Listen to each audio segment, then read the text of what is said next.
আমি তো ভেবেই পাচ্ছি না যে তোমাদের সামনে আমি কোন ঠাকুরকে দেখাবো, মা কালীকে দেখাবো নাকি মা সরস্বতীকে দেখাবো নাকি মা মনসাকে দেখাবো নাকি আমার ভোলানাথকে দেখাবো। চলো আজকে ব্লগটা তাহলে এখান থেকেই শুরু করি। তো হাই, আমি অনুশ্রী। তো আজকে সারাদিন কি করলাম তোমাদের সঙ্গে শেয়ার করছি। সকাল থেকে উঠে 1 কাপ চা খেয়ে লেগে পড়লাম নিজের হাতের উপর কলকা করতে। তারপর কলকা করে হাতে পায়ে নেল এক্সটেনশন করতে বসে পড়লাম। তোমরা অনেকেই হয়তো জানো আমি একজন মেকআপ আর্টিস্ট, প্লাস নেল এক্সটেনশনের কাজ করি, প্লাস পার্লারেও কাজ করি। তারপর নিজের হাতের উপরে নেল এক্সটেনশনগুলো করেছি, কেমন হয়েছে জানাবে। তারপর ছেলে স্কুলে যাবে, তার জন্য রান্নাবান্না করলাম। আর যেহেতু আজকে বৃহস্পতিবার ছিল তাই নিরামিষ রান্নাবান্নাগুলো করেছি। রান্নাবান্না করে ছেলেকে স্কুলে দিয়ে আমি একটু বাজারে গেছিলাম। আর এত গরম পড়েছিল তাই বাজারে গিয়ে একটু লস্যি খেয়ে নিয়েছিলাম, মাথাটা শরীরটা ঠান্ডা করব বলে। আর তোমরা অনেকেই হয়তো জানো যে আমি কাকদ্বীপে থাকি। আর আমাদের কাকদ্বীপ বাজার ভীষণ সুন্দর, শুধু ফুলগুলো আমি এতটাই ফুল লাভার যে ফুলগুলো দেখতে খুবই ভালোবাসে। আর এদিকে দেখো রাস্তার পথে আস্তে আস্তে একটা দাদু মারা গেছে, তাকে কাঁধে করে নিয়ে যাচ্ছে। কী আর করা যাবে, পৃথিবীতে এসেছি একদিন না একদিন তো যেতেই হবে। তারপর আমি বিকালে চলে গেছিলাম ছেলেকে স্কুলে আনতে। আর আমার ছেলে দেখো স্কুলে মাথা পাঠিয়ে এসেছে। তারপর শেষে ওকে নিয়ে ডাক্তার দেখিয়ে বাড়ি ফিরে আমরা বেরিয়ে পড়েছিলাম বাপের বাড়ি যাব বলে। মা ছেলে বেরিয়ে পড়েছে। আর এটা দেখো আমাদের কাকদ্বীপের শ্মশানকালী মন্দিরের মা কালী।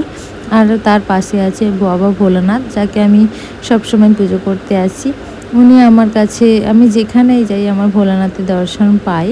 তারপর চলে এসেছি আমার বাপের বাড়ি। আমার বাপের বাড়ি হচ্ছে পাথর প্রতিমার বড় রাক্ষসখালী। আর এটা আমার বাপের বাড়ির পাশে একটা দাদাদের পুজো হচ্ছিলো, তাই আমাদের নিমন্ত্রণ দিয়েছিল। আর ওখানে দেখো আমরা ভীষণ মজা করে মা কালীকে আনতে গেছিলাম।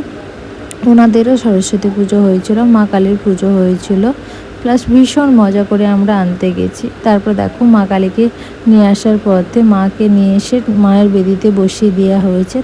তারপর মাকে রেখে আমরা চলে গেছিলাম আমাদের মাঠে, একটা অনুষ্ঠান হয়েছিল সেখানে একটু নৃত্য অনুষ্ঠান দেখতে। আর এদিকে দেখো আমার বোনের মেয়ে আর আমার ছেলের মারামারি লেগেছে, কে আমার কোলে উঠবে। দুজনের মধ্যে কে জিতলো, আমার ছেলে বেশি বড় তাই জিতে গেছে। তারপর আবার ওখান থেকে ফিরে এসে মায়ের দর্শন করলাম, মন ভরে মাকে দেখছি আর আশীর্বাদ চাইছি মায়ের কাছ থেকে।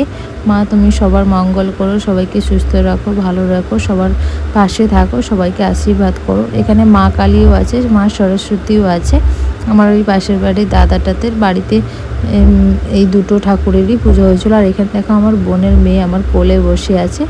তারপর আমরা আবার চলে গেছিলাম, যেহেতু কালী পুজো রাতে হয় তাই রাতে সবাই মিলে চলে গেছিলাম ঘর তুলতে যাওয়ার সময় ওরা বাজি ফাটাচ্ছিল, ভীষণ মজা করেই গেছি। আর এখানে সবাই গেছিলো তো সবাই ভীষণ মজা করেছে। আর এখানে দেখো একটা জায়গায় পুজো হচ্ছিল, কারণ এখন বৈশাখ মাস চৈত্র মাস গেছে, বৈশাখ মাসের মাস পড়েছে তো তাই সব জায়গায় পুজো, কোথাও না কোনো অনুষ্ঠান হতেই আছে।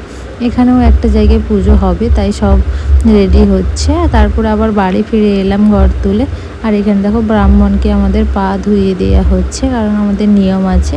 তারপর এসে ছেলেরা আমরা সবাই মিলে মজা করলাম। তো ব্লগটা কেমন লাগলো জানিও, দেখা হচ্ছে নেক্সট কোনো ব্লগে।